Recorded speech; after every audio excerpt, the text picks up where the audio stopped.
दोस्तों, अगर आप सिर्फ रैम को देखकर मोबाइल खरीदने की सोच रहे हैं तो आप गलती कर रहे हैं, क्योंकि मोबाइल में जो असली चीज देखने वाली होती है वो है प्रोसेसर। दोस्तों, आपको बता दें, प्रोसेसर मैन्युफैक्चरिंग का काम 4 बड़ी कंपनियां करती हैं: क्वालकॉम, मीडियाटेक, सैमसंग, एनवीडिया। दोस्तों, और इन चारों कंपनियों को प्रोसेसर बनाने के लिए जो नक्शा चाहिए होता है, जो उसका आर्किटेक्चर होता है, वह एक कंपनी है जिसका नाम है आर्म। दोस्तों, आप जब भी फ़ोन खरीदने जाते हैं तो आपके दिमाग में 3 खास बातें चल रही होती हैं। पहली, फ़ोन की बैटरी कैसे चलेगी। दूसरी, फ़ोन गर्म होगा या नहीं। तीसरा, फ़ोन की स्पीड कैसी होगी।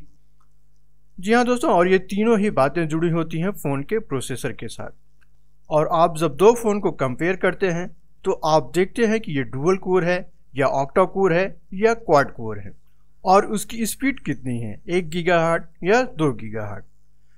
और दोस्तों, हमारी ये आदत होती है कि हम मान लेते हैं कि जो बड़ा है वो अच्छा होगा, इसलिए हम सोचते हैं कि ऑक्टा कोर हमेशा अच्छा होगा क्वाड कोर से, या 2 गीगाहर्ट्ज़ का प्रोसेसर हमेशा अच्छा होगा 1 गीगाहर्ट्ज़ प्रोसेसर से। इसलिए हम कई बार जाने अनजाने में गलती कर बैठते हैं और हम गलत प्रोसेसर चुन लेते हैं। तो दोस्तों, मैं आपको बताने वाला हूं, आप किन्हीं 2 प्रोसेसर को कंपेयर करते हैं तो उस कंपेयर के लिए आपको 4 बातों का ख्याल रखना होता है, और उन 4 बातों को जाने बिना चाहे आप कोई भी प्रोसेसर ले लें, आप सही कंपेयर नहीं कर पाएंगे। सिर्फ ऑक्टा कोर या क्वाड कोर बोल देने से कुछ नहीं होने वाला। दोस्तों, इसके अलावा भी बहुत सी इशूज हैं जो मैं आपको बताने वाला हूं।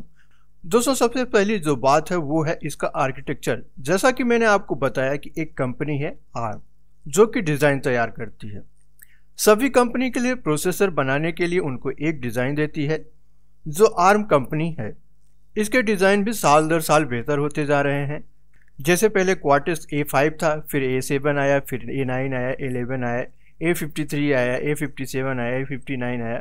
तो आप सोच रहे होंगे इन सभी का क्या मतलब है और इनसे क्या होता है। तो दोस्तों, इसका सिर्फ एक ही मतलब है कि यह डिज़ाइन जितना बड़ा होगा उतना ही अच्छा होगा। जैसे कि क्वार्टेक्स A57 A53 से बेहतर है, या क्वार्टेक्स A15 A9 से बेहतर है। तो ये बात हो गई डिज़ाइन की। दोस्तों, अब दूसरा जो पॉइंट आता है वो है टेक्नोलॉजी का, यानी कि उस प्रोसेसर को बनाने के लिए जिस टेक्नोलॉजी का इस्तेमाल किया गया है वो कैसी है। दोस्तों, एक प्रोसेसर में छोटे छोटे करोड़ों लाखों ट्रांजिस्टर लगे होते हैं, और वो ट्रांजिस्टर जितने छोटे होंगे उतना ही वो प्रोसेसर तेज काम करेगा और बैटरी की खपत कम कर देगी। अब इस मामले में क्या होता है कि वो डिज़ाइन उनको मिलता है आर्म से, वो उसको अपने हिसाब से छोटा या बड़ा कर लेते हैं। अब कुछ कंपनी ने छोटा ट्रांजिस्टर बना लिया है। दोस्तों, अभी छोटा ट्रांजिस्टर बनाने में सबसे आगे जो कंपनी चल रही है वो है सैमसंग। जी हाँ दोस्तों, सैमसंग ने 14 नैनोमीटर तक का छोटा ट्रांजिस्टर बना लिया है। दोस्तों, वहीं कुछ के पास 20 नैनोमीटर और कुछ के पास 28 नैनोमीटर का ट्रांजिस्टर है।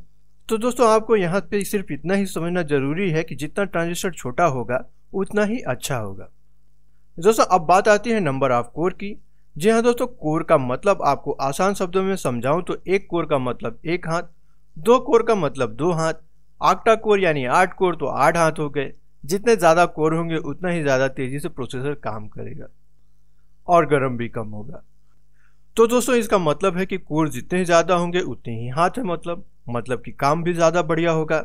लेकिन दोस्तों, काम ये बढ़िया तभी होगा जब उसका डिज़ाइन और प्रोसेसर सेम हो। अगर वो अलग अलग है तो आप कंपेयर नहीं कर सकते हैं।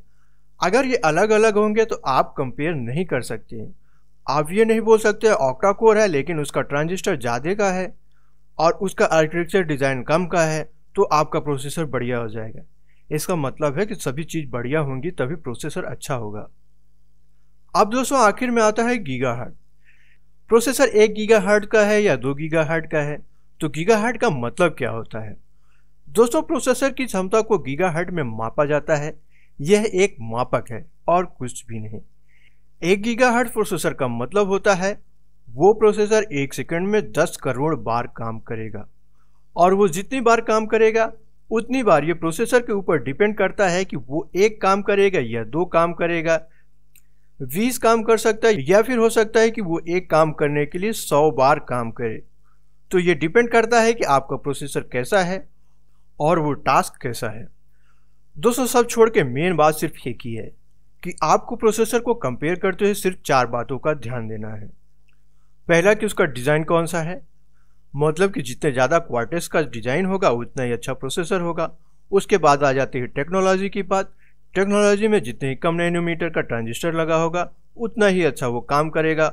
और फिर उसका कोर आता है, कितने कोर का है, अगर ज़्यादा कोर का होगा तो अच्छा काम करेगा। और लास्ट में बात आ जाती है फ्रीक्वेंसी की। जी हाँ दोस्तों, की फ्रीक्वेंसी कितनी है, अगर गीगाहर्ट्ज़ 2 का है और उसके कोर अच्छे हैं, प्रोसेसर अच्छा है, तो वो अच्छा काम करेगा। तो दोस्तों ये थी कुछ बातें प्रोसेसर के बारे में।